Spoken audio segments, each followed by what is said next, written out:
for this event.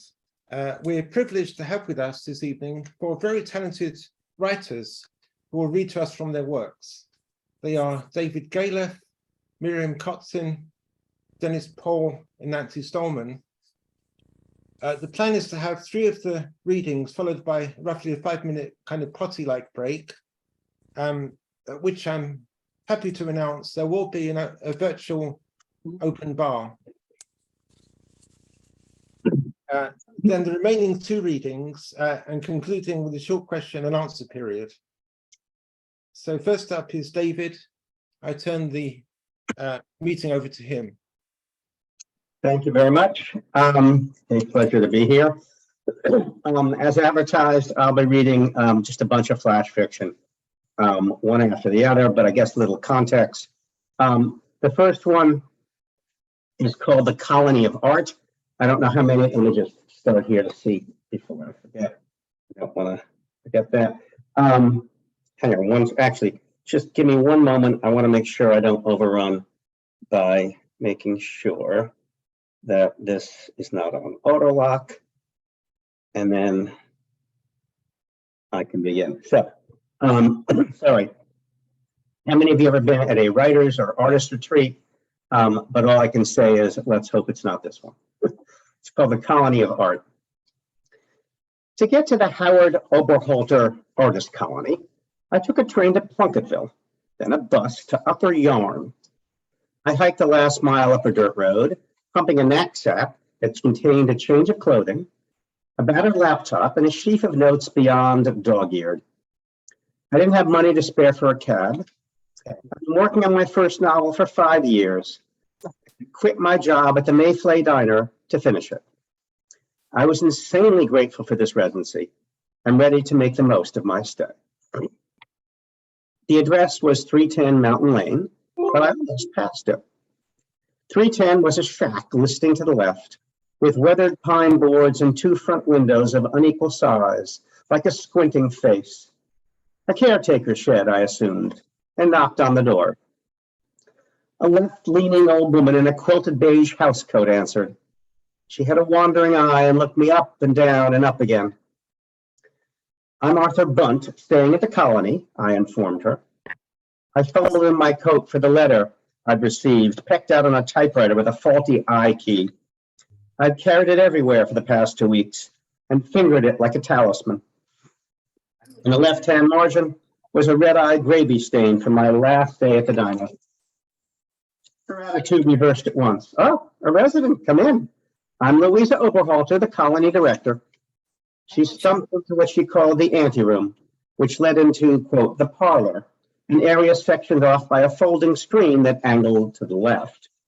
By the far wall was a jagged hole in the floor where someone had put a foot through the rotten board, which she carefully stepped around. You're a bit early. We're ready at 4 o'clock. Sorry, but I didn't know how to contact you. Where should I leave my stuff? Just bring it into the bedroom. She gestured toward another screened-off quarter. The bedroom was a rickety cot next to a cardboard box marked linens. A threadbare blanket stretched to the edges of the cot, a duet of damp socks dangling over the rail. A tan knapsack leaned against the far wall, stained underwear spilling out of the front pocket. I cleared my throat. About the Colony. Howard is my husband, a postal worker. He never had the chance to write, just oversaw everyone else's letters. He passed away behind the counter. I opened this artist colony in his name. I'd seen the ad in the writer and applied. One of the attractions was the absence of any application fee. Just then I heard the noise of machinery starting up and back, like a giant clearing his throat. What's that? She gestured toward a tiny window looking out back, where a medium-sized crane had started to chug, a wrecking ball hanging motionless like a ponderous exclamation point. The Upper Yarm Town Council sells the buildings unsafe, and they want to tear it down, but all they've done so far is put that machine there. I gestured toward the cot. Is that where I'm supposed to sleep? The Colony supports 2 artists per month. The accommodations include room and board. You'll have to share with Sam Lowell. He's a poet, and he's using the studio. His shift ends at 4. She checks her watch. Right now, Sam! From behind the last screen emerged a huge man in faded jeans and an Emily Dickinson t-shirt. Mrs. Oberholzer performed an introduction, and we shook hands. He was ink-stained and damp, though I saw no pen and paper anywhere. Behind him extended the studio, a 4-foot alcove with a table lit by a humming fluorescent bulb. A rusted beach chair kept the table company. In front of me, Sam began to bed down for a nap. The cot squealed but held, for now. Sam has the towel. The shower and toilet are right back. Howard mistrusted indoor plumbing. Recumbent, Sam farted softly in a series of fits. I nodded at Mrs. Oberholzer while fanning the air. I'm no cook, but that cupboard has sardine tins, saltines too. Since she seemed to want me to look over everything, I opened the cabinet and took out a tin with a faded label. The expiration date was 10 years ago. I didn't see any saltines, but took her word for that. Next came the studio itself. When I entered it, the orange colony cat emerged from the shadow under the table and drew blood when I tried to pet him. That's Howie. He can be nasty if you approach him wrong. I think of him as the ghost of Howard. Your shift ends in 12 hours, unless you work out another arrangement with Sam. She withdrew as Sam started to snore with a hint of a whistle. I took a closer look at my workspace.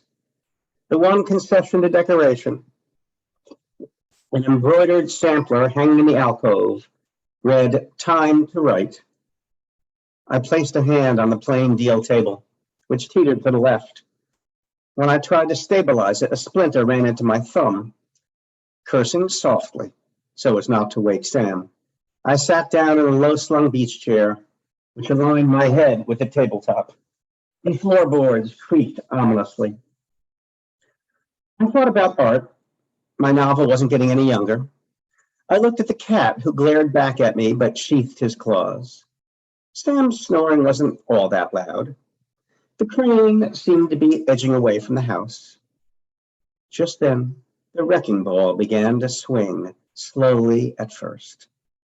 I hauled out my laptop, set it up on the table, and began to type as fast as I could. No, All right, that's one. How are we doing on time? 6.5 minutes. This one is sort of more rhythmical, more lyrical. It's simply called The Chronicle of Unwritten History, and is very different from the preceding.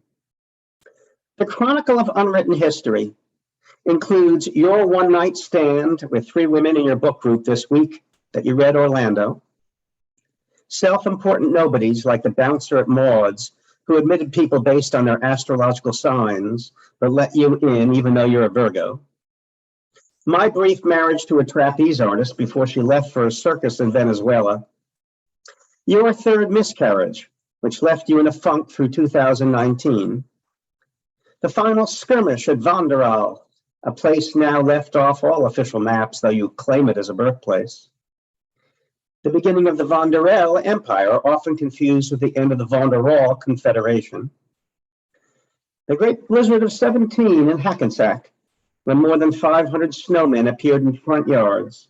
Yours, with 3-carat noses, was the most artistic. Failed board games like Sacrilege, in which the loser has to pay for the desecrated pieces. And you must have cheated. Your unspoken resentment at your mother after she joined the Republican Party. My childhood accident with a flit gun, which left me with a permanent squint. The evenings I waited up for you, long after you had any right to return. The days we did without while dreaming of with, what never happened but could have. That's the end of that. I should probably stop saying that's the end of that. Anyway, the next one is called The Passage of Time Between an Opening Sentence and an End Sentence. And to briefly explain, I was teaching a workshop, and I was pointing out how a simple ending will often do, because behind it rests all the way to the rest of the story. so there's no need to sum up. In fact, a simple physical gesture or line of dialogue may speak volumes because of the previous context. So this is simply called the passage of time between an opening sentence and an end sentence. Eddie ate my spaghetti. We were in the junior high cafeteria in those days, a time and place of controlled violence, where kids lunched in little power groups, and the only free agents were loners and the bullies who picked on them. I don't know if he had it in for me or if I was just available, but at least once a week, he'd sail by, snatch whatever I was eating, and wave it in the air. Then he'd chew on it, as if telling me, I'm not even hungry, but this is how I treat losers like you. I didn't protest much because Eddie had impressive biceps, which he'd flex in my face as he whispered threats. Everyone pretended not to notice. It was a miserable couple of years. But time passes. I've been an adult for a while and a lawyer too, the suit and tie kind. The other day I came across a guy strung out on the sidewalk. He was unshaven and undeodorized, thin as 2 rails, and shivering in the November breeze because he had no coat, just a ripped t-shirt and 2 loose jeans. He didn't know me, but I recognized him. Time flies over us, but leaves its shadow behind, wrote an author whose name I couldn't recall. I was going to walk right around him when something stopped me. Suppressing my disgust, I bent down and said, listen, I'm going to help you up and get you something to eat. He didn't say yes, but he didn't say no. So I got him to his feet, hauling him by the armpits, and led him to a nearby diner. Seated in a warm booth, at least he stopped shaking. I ordered for both of us, a deluxe burger, and after some consideration, the pasta special for me. Eddie almost choked on the burger, he downed it so fast. Me in my adult uniform, I wanted something else. A return to another year, redemption, not exactly. When he looked around for what else he could consume, I pointed at the dish I'd barely touched, then leaned in. Go ahead, I'm not that hungry, I told him in a low voice. He looked confused, he looked helpless. I grabbed him by his dirty fraying collar and pulled him toward me. Do what I tell you, now! Eddie ate my spaghetti. All right, I should be moving along here. Here is a brief one as a sort of a palate cleanser. It's called 15 More Minutes of Fame. After 7 years of marriage, we should be resigned to who we are. But here's our latest. In public places, one of us pretends the other is famous. So we'll walk separately into Think Coffee and I'll gawk at her. Wow, you're in that Netflix series, aren't you? The one with the triple identities. Or we'll hit Hudson Yards and outside Athleta, she'll gape at me. You look just like your Insta picture, so damn young. Hard to believe you're the 3rd richest guy in America. Or maybe we're just waiting for the light in Hudson and 14th, and I can't believe who's standing next to me. Don't mean to be rude, but what was it like for a woman to save 10 GIs in Lashkar Gah? Whoever's recognized stays cool, but the other keeps at it. Our voices grow loud as sirens. Need I say what a turn-on it is? To answer your question, sure, we've gotten physical. Great if we get some bystander involvement too, and a crowd will believe anything. Last time someone called the cops, but the police were super nice about it. And after we explained everything, they still wanted my autograph.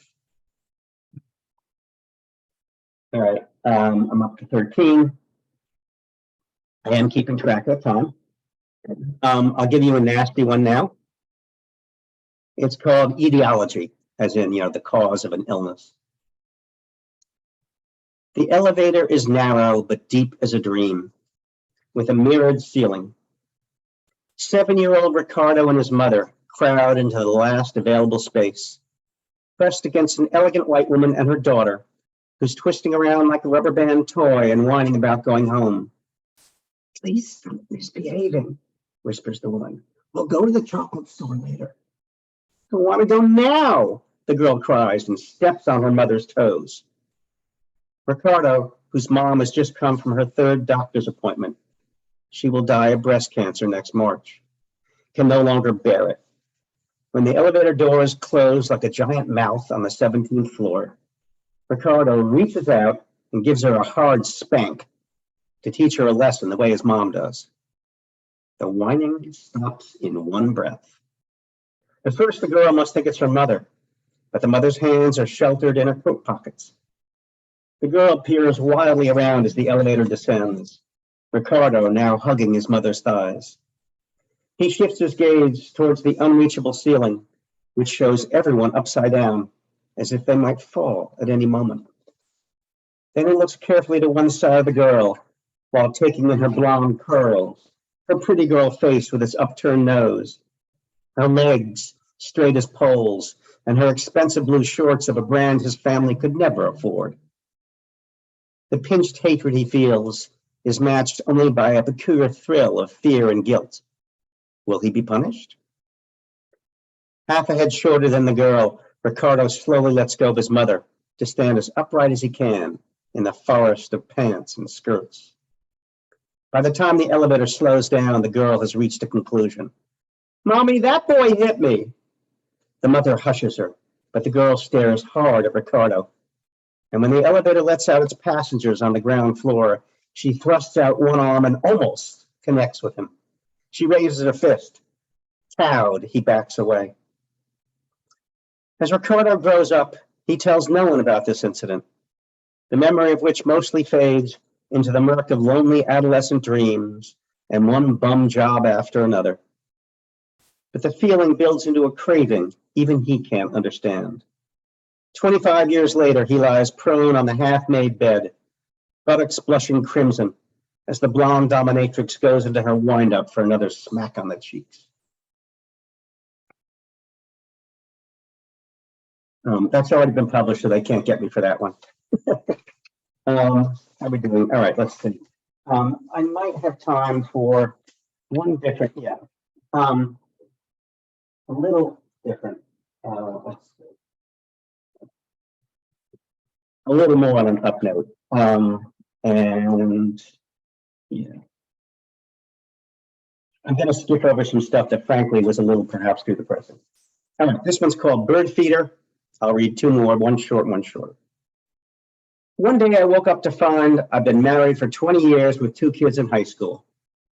My husband, Bob, sat at the yellow breakfast nook, gazing at the eternal squirrels ganging up on the bird feeder in our backyard. Look at that one with a clumpy tail. He pointed at a determined squirrel capsizing the bird feeder tray for access to the silo of seed inside. An irate blue jay cheated overhead. I was about to reply when our 2 daughters, Cindy and Mindy, entered the kitchen. Since it was Saturday, they weren't hurrying to school, but were bored already at 8 a.m. It's a lovely June day, I told them. Take advantage of it while you can. As for me, the decades had flown over to the bird feeder, where the clump-tailed squirrel was gorging himself on sunflower seeds.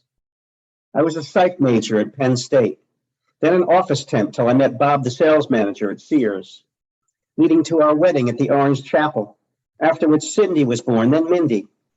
I worked flex time at an insurance office, arranged for babysitters, packed 1,000 PB&J sandwiches for school lunches, drove to 2 different soccer practices, and lay in bed next to Bob night after year. But none of that is true. I'm only 17 and I have all those years ahead of me. I have the time to make mistakes and correct some of them.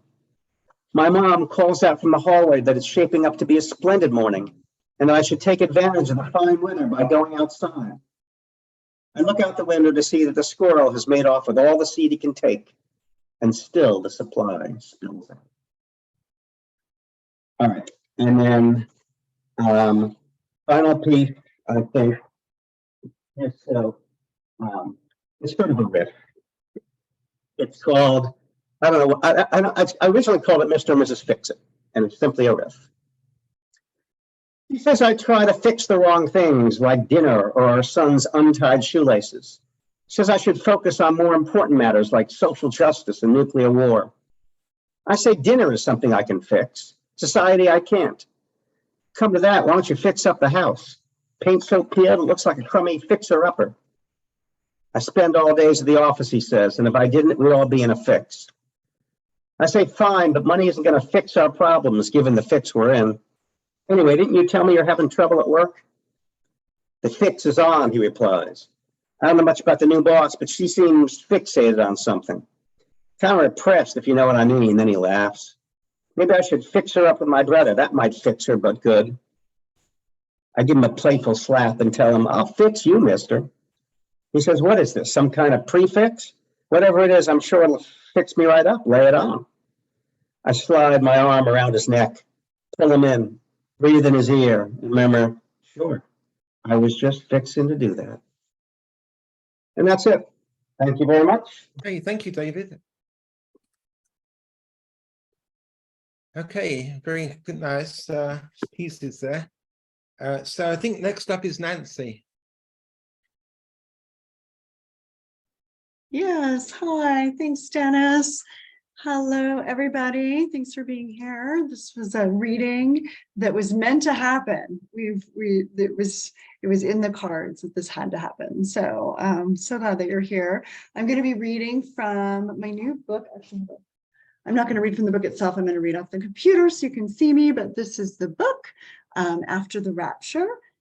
Just came out in March, and it is a flash novel. So it is an epic scale story told in little flash fiction pieces. So it's kind of my favorite intersection of the novel and flash fiction. So I'm going to read a couple of pieces. I can just say something. You're the inventor of flash novels, aren't you? I believe. I mean, no, I think that I'm the one who started using the term flash novel, but I think that form has been used without that term applied to it, certainly for longer than me. But thanks for wanting to give me You're credit. one of the pioneers, let's say.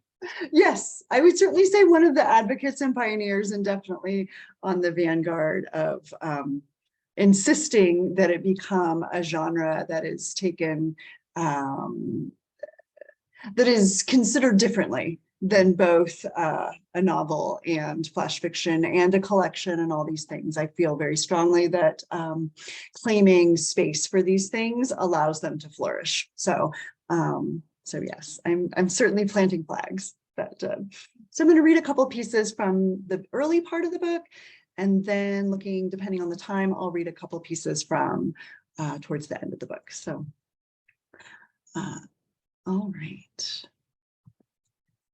And I've the other thing to know about this book is that I wrote it before the pandemic. I actually finished it before the pandemic started, like sent it to my agent in March of 2020. So, and then it just started to kind of weirdly happen. So everything I wrote actually was written before the pandemic. So before the rapture, a bad thing happened, and the people were horrified, and they cried, and they played the details over and over like a particularly painful heartbreak. And someone decided that a memorial should be built, and everyone should wear red. And once a year, everyone wore red and remembered the bad thing, and it seemed right. The next time a bad thing happened, people decided it was only fitting to designate another color, white this time. And so people wore white, and some people wore red and white together to show how the two bad things were connected, and that also seemed right. But the bad things kept happening. Soon the primary colors were gone, then the secondary colors. The newest tragedies were forced to come up with creative coloring like teal or lavender, and soon it expanded beyond colors. People in mourning for a specific tragedy could either wear the color, or they could buy a bracelet made of that color. And some people had 10 to 15 bracelets going up their arm until it was pointed out that the bracelets weren't produced in an environmentally friendly manner. And then people got rid of all the bracelets and they tried to go back to the colors. But even the colors didn't work now because every color was affiliated with a tragedy. And so if you were wearing, say, lime green pants, but you didn't know which bad thing was being mourned in lime green, then you might be called a poser and accused of trivializing other people's suffering. And still the bad things increased until there were several bad things every week, and new symbols had to be devised to express your horror, like praying hands or beating hearts and hugging arms that you could send electronically or turn them into magnetic bumper stickers for your car or your bicycle. You could also swap your electronic picture frame to one specifically made to announce your devastation at the new bad thing. But sometimes another bad thing would happen on that very same day, and you wouldn't know if you should keep the original picture frame to mourn the first bad thing, or if you should update to mourn the most recent bad thing. And those who updated would be called insensitive by the ones who had not yet finished mourning the first bad thing. It got to the point where the bad things had to compete with the other bad things. And a thing that would have been pretty bad back in the days of the primary colors was now almost ignored. And people abandoned the picture frames, but they didn't know which symbols to use now, which led them to create new symbols like baking cakes in the shapes of tragedies that needed to be mourned. And sometimes they traveled to the locations of the bad things just to feel the awfulness more acutely. And they became jumpy, like children in volatile households who were trying to read the signs and see the next bad thing approaching. And so sometimes they would see regular things as bad things, and they would jump at the sight of prayer hands or beating hearts or hugging arms until they became numb and the bad things just kept happening, but they were out of colors and they were out of ideas. And so eventually they did nothing. This one, they don't have titles anymore, so I'm just going to go right into them, but I'll kind of pause in between so you can feel the space. This one was originally called Missing. I went into Walmart for a bag of ice, something I never do because I don't like Walmart and I don't like ice. And the ice was, of course, located next to the wall of missing persons, and there I was, missing. My picture, the one I got for my passport last year, was hanging next to an artist rendition of what I would look like now, 1 year later, which was basically the same, but with longer bangs, which was exactly what I did look like. I stood there confused, reading my height and weight. It said I was last seen in Walmart 1 year ago, probably also when I needed ice. There was a number for information, so I called. A woman answered. Missing persons hotline, she said. I want to report a sighting of a missing person, I said. Where? Here, Walmart. I mean, it's me. I mean, the missing person is me. I'm not missing. I'm right here.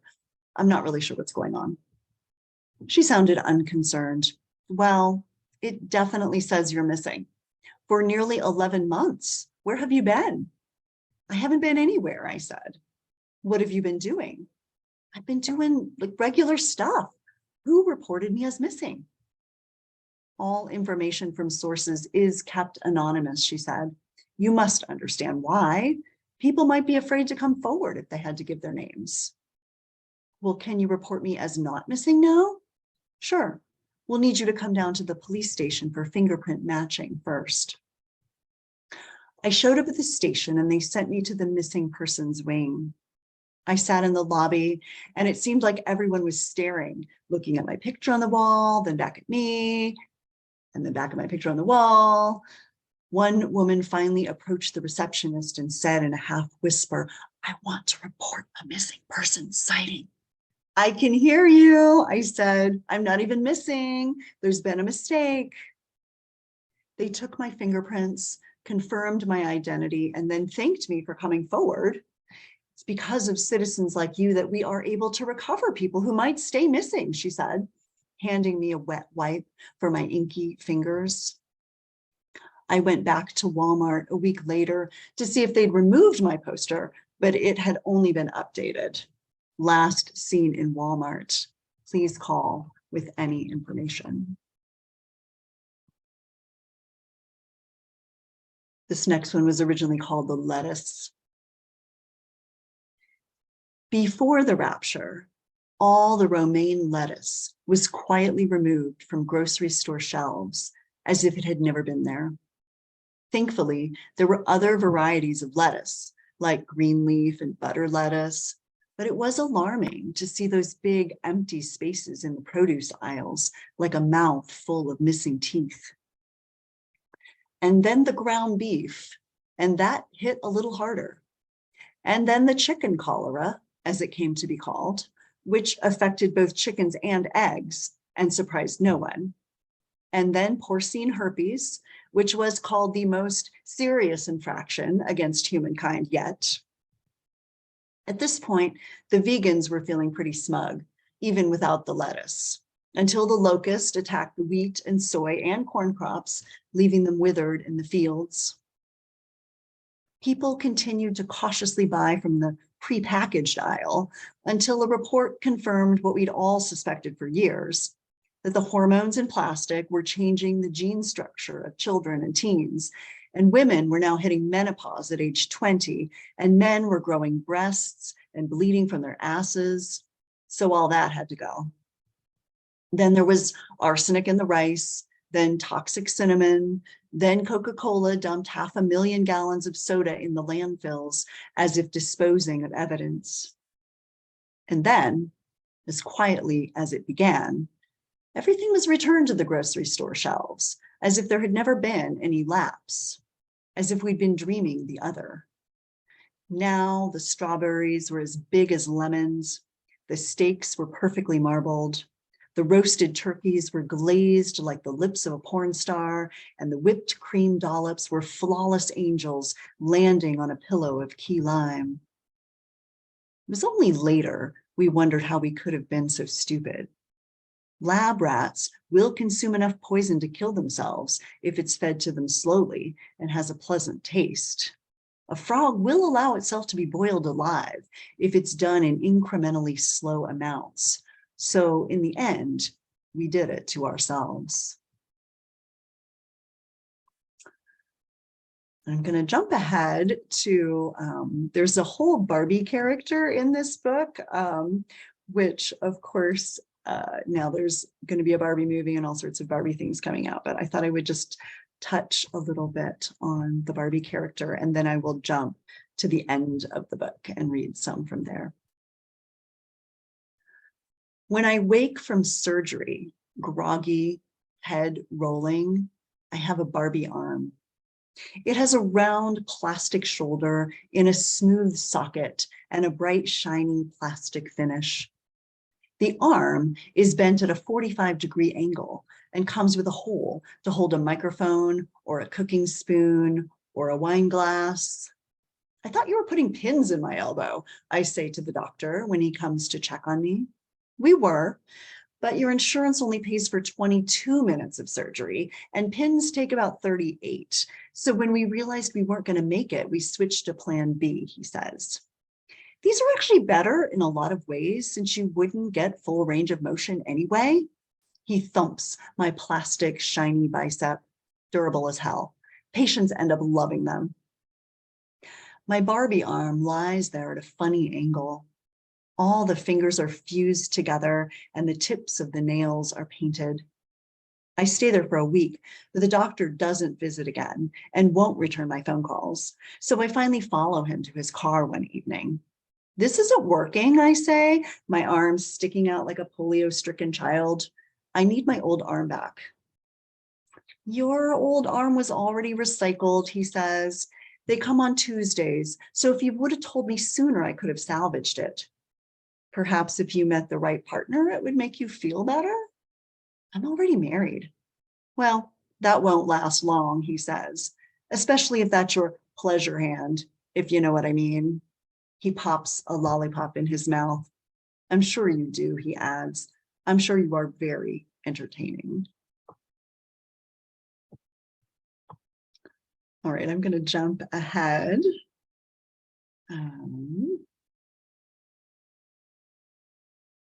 I was thinking, since we have Blink Ink in the house, I was going to try to find a few of the Blink Ink Barbie pieces that they published. Let's see if I can find this really fast.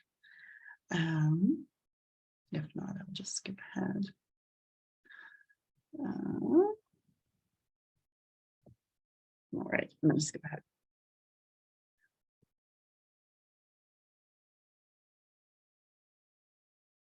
Okay. Actually, this one is called The Barbie Motel. This was published in Blink Ink by Doug and Sally, who are here. After a long day of driving, Barbie is tired and ready to rest her head at the Barbie brand motel. The Barbie Motel comes with a vintage neon that turns on and off, and a real vacancy, no vacancy sign that your child will love. Look who's working the registration desk. It's Ken. What are you doing here, Ken? I just wanted to talk, says Ken. He's followed Barbie. He's sorry, but Barbie says no chance. Good for you, Barbie. Barbie comes with charge cards, suitcase, wig, and sunglasses. Barbie Motel has empty swimming pool, ice machine that makes real ice, not suitable for human consumption, and a telephone. What's that? Ken has cut the line? Never fear, Barbie always finds a way. Pairs well with the Barbie telephone booth, sold separately. All right, and then I'm going to skip to the end. I won't read all the way to the end, of course, but I thought I would read just a little bit from the ending sequence, just to kind of get a feel for that. The real rapture came without preamble. First, the moon turned red like a gorgeous red September peach hanging in the sky. A three-dimensional orb you could reach out and pluck right off a black velvet background. Then the solar flares that were supposedly too far away to hurt us reached Earth, and fiery whips shot from the sun without warning, leaving smoking char lines across the planet like a strange space Zorro. And then the asteroid belt went askew, and asteroids pummeled the Earth's land and sea, and this caused the ocean water to rise and spill into all the sinkholes and douse all the volcanoes, and most of the cities were lost. But sometimes, in those final hours, a solar flare smacked the ocean just so, and such amazing arcs of steam and rainbows sprayed that those left treading water would ooh and ah at the strange beauty of this finale. So bittersweet, so different than they'd imagined. It bubbled up and over like drowning, like that first full breath underwater. And in those last moments before they sank to the bottom, the people watched cosmic fires dance with a swirling sea, and they were struck by how beautiful it had all been, really. And then those of us left decided to walk. We walked west for many days toward the setting sun. We passed the old roadside altars, the faded scraps of fabric tied to a tree, the perfect 4x6 bald spot where no grass will grow. How silly it all seemed now. We walked until we reached the edge, a floating monstrosity of nonsense, a multicolored tundra undulating. And there we tossed the rest of our melancholy dreams and heart-sick imaginations, and some people even ripped off their tattoos and threw the inked bologna skins over the edge. And together we watched them bob and float away like deflated balloons and sad water bugs. And then the people remembered another dream, a slow dream, a dirty dream, a hallucination dream. They remembered a sweat lodge dream, a pink sky dream, a dream hyperventilating under a bush, a dream that ripped through nylon, a precarious dream, a dream sleeping off the highway back when they were unafraid dream, a dream of reckoning, of prophecy, a dream that birthed another dream, opening like an orchid to the other, alone in a tent in the middle of the woods, a dream pretending to be someone else's dream. And the people, they remembered the forgetting, the way one forgets so slowly, it's almost like not forgetting, but now they remembered the forgetting, the bewilderment, the dream becoming wild in the desert, the deserting, the dream becoming sand, mummified, roped off like a dead child's bedroom, roped off and forgotten. We all felt it leaving us. We knew the exact moment it left, a flock of birds flying from an open chest cavity, a turn to the left instead of the right. We watched it float away as if it never meant anything to anyone. And then, just when we thought it was too late, someone jumped in and started swimming.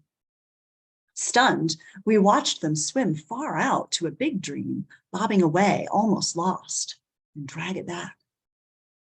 The water lapped our toes like needy children, and the silence stretched. We saw our dreams littered and broken everywhere. A dumpster caught in trees, a coyote wrapped in barbed wire. We saw the sun, a reluctant prophet in a wallflower sky. We watched the dream and swimmer get bigger, bigger, splitting the water like a muskrat until they finally breached into a raft of waiting hands, an inhale that passed from person to person. And then we all jumped in and started swimming. The dreams were tired, but they were alive. They were trapped in tides and they were entangled with rocks, and some were nearly gone, but we rescued them all. The big dreams, the forgotten dreams, the tiny bits of purple dream. Even children were scooping up a floating dream, releasing a dream from under a rock. So many dreams. They were waterlogged and distorted. They were bloated and torn and trampled, but they were alive. We pulled them all out, wet but alive, and piled them on the beach. And then we ran, bounding across the sand and rocks, arms thrown open like 100 estranged sons toward 100 prodigal mothers. We felt ourselves dissolve into 1,000,000 stars. Thank you. Hey, Nancy. Thank you very much. That was lovely. And very fun as well.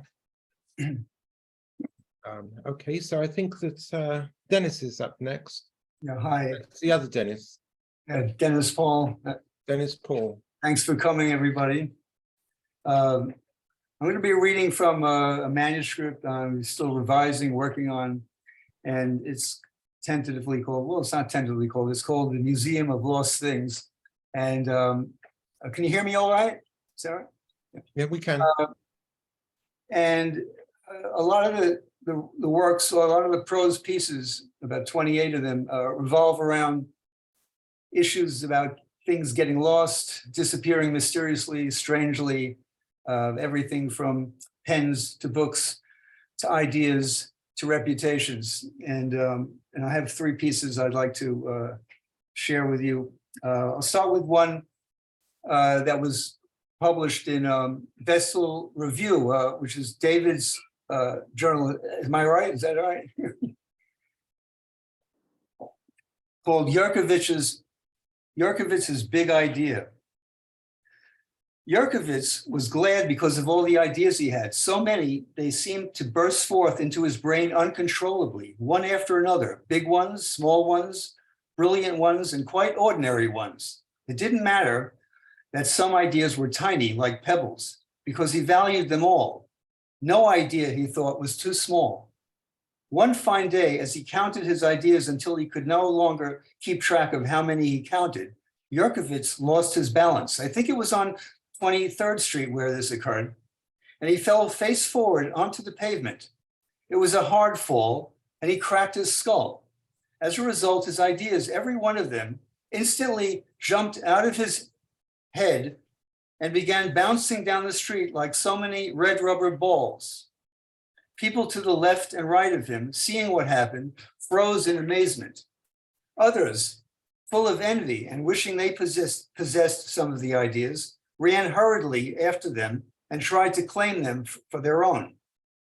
When the ideas all of a sudden started going in different directions, heading this way and that, some people became confused. They didn't know which idea to run after first. If somebody was lucky enough to catch up with one, it was often to no avail, as many of the ideas were not so easy to grasp, and once picked up would very quickly slip out of the person's hands. One idea, which bounced all the way down 6th Avenue and came to a rest on 13th Street, appeared to be the biggest, most coveted of all. It was truly incredible, as anyone could see. Though it looked heavy, it was the essence of lightness. A few close friends of Yerkovitz's, at least those he recognized perhaps mistakenly as his close friends, got to the idea first and fought viciously over it. They yelled and cursed at each other, pushed and shoved, and before long their anger escalated into a huge brawl. In the midst of it, they failed to perceive that the idea, jostled in the melee, bounced away down one street and then another after that, until it disappeared altogether. No one ever found out where it went. Yerkovitz, meanwhile, who was in bad shape, had been rushed to a local hospital where the best and most skilled doctors worked on him around the clock. Strange as it may seem, although Yerkovitz received the finest medical treatment available and eventually recovered from his head wounds completely, he never had a single idea again. The next one is called, it's part of a series having to do with a group of Russian named individuals, and it's called Orlov and Friends, but this piece is called Ivanov and the Falling Sky. No one took much notice of Ivanov, who lived a quiet life until one day a piece of the sky fell down and landed in his backyard. When some of the people who lived nearby, looking up, realized something was missing in the firmament, when they saw a gap or what seemed like a crack in an otherwise perfectly uniform sky, Ivanov got worried and was almost sure they were going to blame him. He was right, they did. It's in his backyard and no one else's, they would say accusingly, neighbors and government officials alike. It stands to reason a person from just down the road remarked that Ivanov had something to do with it. He's always, despite his quiet demeanor, struck me as a little mischievous. Yes, said another, supposedly a close friend of Ivanov's. If there was anyone who was going to mess up the sky like that, it would have to be Ivanov. No doubt there's a bit of the devil in him. Others conversed in a similar fashion, and soon the gossip was widespread. Having overheard some of this talk, Ivanov, a generally mild-mannered man, could not believe his ears, but at the same time, he felt suddenly more important than he had felt before. Everyone began to get concerned about what one older woman, a seamstress, rather hyperbolically called a ghastly tear in the fabric of the universe, what another person described more simply as an awful wound, and a third saw as a big blemish. Some, feeling panically, jumped to the conclusion that Ivanov had brought about the end of the world, and because of him, they would now all die sooner than they had expected. Needless to say, people in the neighborhood grew incensed. Countless threats were made, abusive phone messages were left on Ivanov's answering machine, and several lawsuits were filed. More than once, Ivanov had to appear before a judge and explain himself. Although newspapers covered the story for a while, within a few weeks after the commotion died down and any signs of danger failed to materialize, people began to accept the situation.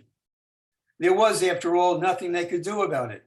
The chunk of sky still lay in Ivanov's backyard, and since nobody could figure out a way of getting it back to its original place in the heavens, most everyone returned to their daily routines and tried to ignore it. It wasn't long before there arose among Ivanov's neighbors a new attitude, and the gaping hole in the sky was seen in a whole other light.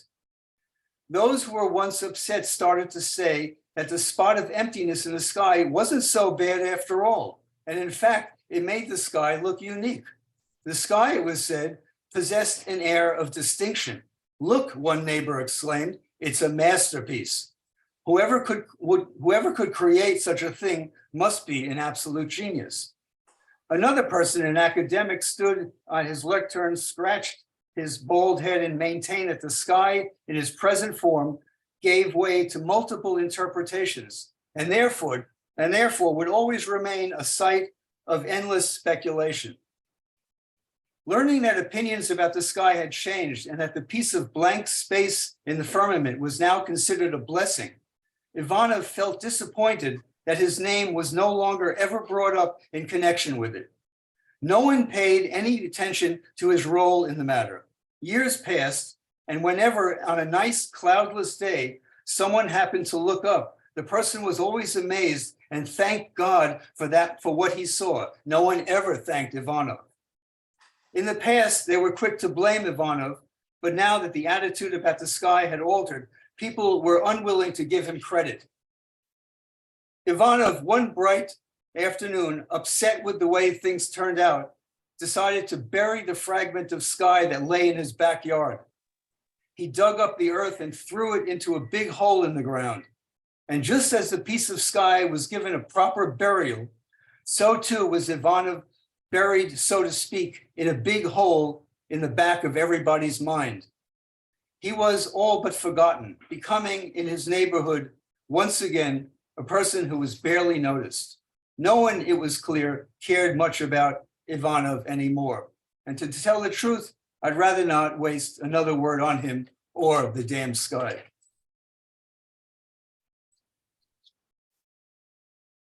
And one other piece about writing that some people who do a lot of writing might identify with, maybe you don't, but it's called the masterpiece.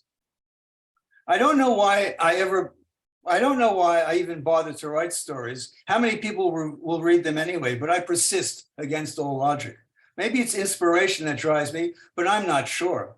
I generally don't believe in such things, or at least not to the same degree others do. One person, Melnikov, whom I happen to know, does believe in it, in the importance of inspiration, so much so that he feels he's unable to write without it. I've never taken a great interest in Melnikov, to be frank. I am even reluctant to talk about him now. But since I brought him up, I guess I can spare a moment or two to tell his story.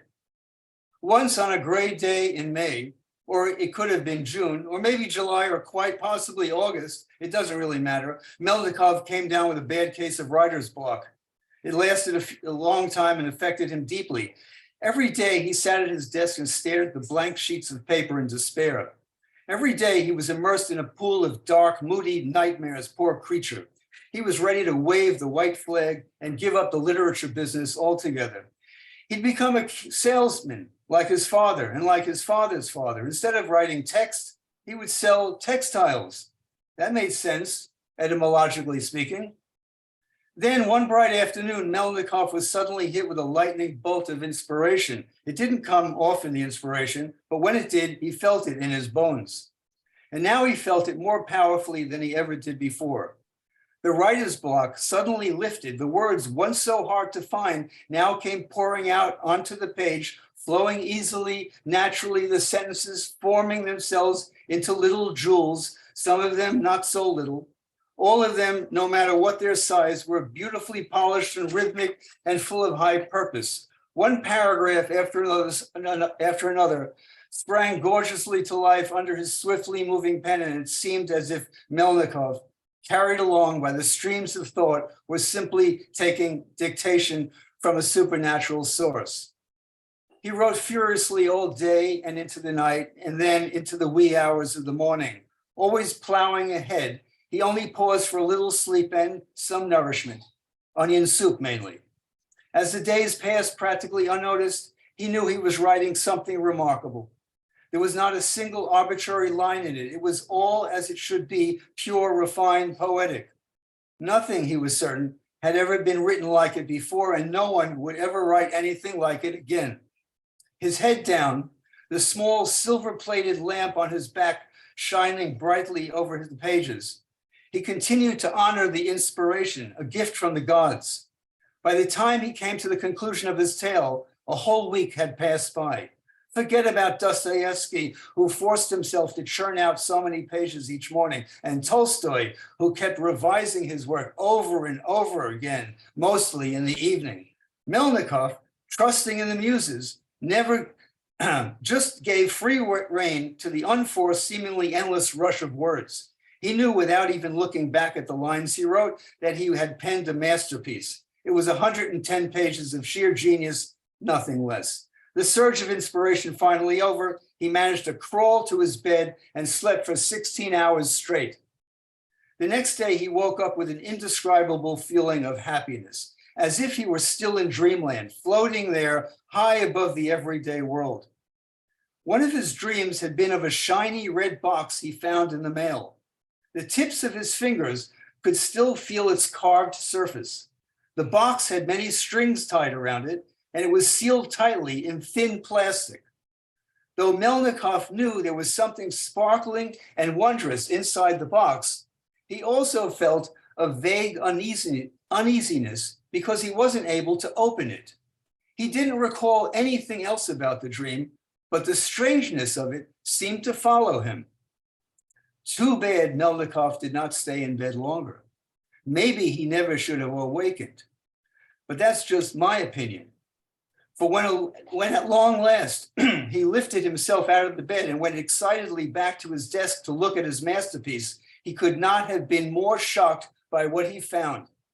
No, his manuscript did not disappear. Nothing like that happened. No jealous rival of a writer had stolen into his room in the dead of night while Melnikov was fast asleep and purloined his magnum opus with the hope of winning fame for himself or of selling it to the highest bidder. And no, the manuscript did not get accidentally destroyed. It wasn't left on the stove to burn, nor did the dog eat it. I don't actually think Melnikov owned a dog. It was still there, all in one piece, lying on his desk right where he had left it the night before. No, what Melnikov found was something entirely different. The text, which he had scribbled down as fast as he could, was from beginning to end completely illegible. That's right, not a word of it could be deciphered. Melnikov rubbed his eyes and wondered if he was still dreaming. He wished to God he were. He turned the pages this way and that under the lamplight, then rushed over to the window to do the same in the sunlight. After that, his fingers crossed, he placed the manuscript under a magnifying glass he kept in his desk drawer. Nothing worked, not even crossed fingers. He still couldn't read what he had written. Melnikov took a deep breath. He tried to compose himself and then squinted at the writing, holding the pages close up to his eyes. He ran his index finger along the lines of blue ink he had scrawled on the pages as if this might help. He imagined discerning here and there an article such as a the or an, a pronoun such as an I or a he, and also maybe a verb is or was, but these were pure guesses. And neither did his memory, now clouded by panic and confusion, come to his aid. He only vaguely remembered the words he put down and the way the sentences shaped themselves. For a long while, he stood staring at his masterpiece, utterly aghast. He didn't want to believe that a work so startlingly good, so revolutionary, could be lost so easily. At first, he dismissed the problem as trivial, ridiculous, not worth panicking about. There must, he thought, be a simple solution. He just needed to remain calm. But as time passed, no solution emerged. He could try to rewrite the story, but what good would it be without the original inspiration? He'd never be able to recapture the right tone or the turns of phrases or the wonderful expressions that made the writing come alive. Perhaps he would someday be inspired to write something like it, but he knew it would never be the same. His only idea, however far-fetched, was to try to find a handwriting expert. Yes, a handwriting expert who would somehow penetrate the scriptural chaos at which he continued to gaze in disbelief. So that's what he did. He consulted many specialists. Most of them were downtown. He wasn't afraid to travel that far. He'd go anywhere. He even went to the office of an Egyptologist famous for uncovering the meaning of the most obscure hieroglyphics, a man who was known as our new champignon. After that, he visited a cryptologist who was supposed to be able to decipher anything, not only secret enemy codes, but even doctors' prescriptions. Like all the others, however, the cryptologist shook his head, threw up his hands, and claimed Melnikov's manuscript impossible to decode. It just couldn't be done. For Melnikov, all endeavors now seemed hopeless. Months passed, and stubbornly he showed his works to still other experts, each time without success. After a while, he came to accept the bitter truth. No one would ever be able to comprehend his work. As I understand it, Melnikov decided to lock up his manuscript in a safe deposit box. Why he did that, nobody knows. Did he think the unreadable work was somehow valuable, or that it might one day obtain value? Perhaps he was going to wait for the moment when, luck being on his side, someone with extraordinary skill would come along and, with uncanny insight and a whole lot of inspiration, finally unlock the mysteries of Melnikov's manuscript. That's entirely possible. I wouldn't be surprised. On the other hand, I could be mistaken. What, after all, do I know about Melnikov? Not much. Most of what I know I've heard from a source that's not entirely reliable, and I'm not certain what, if anything, to believe. Someday, I may understand why I wrote this story. Thank you.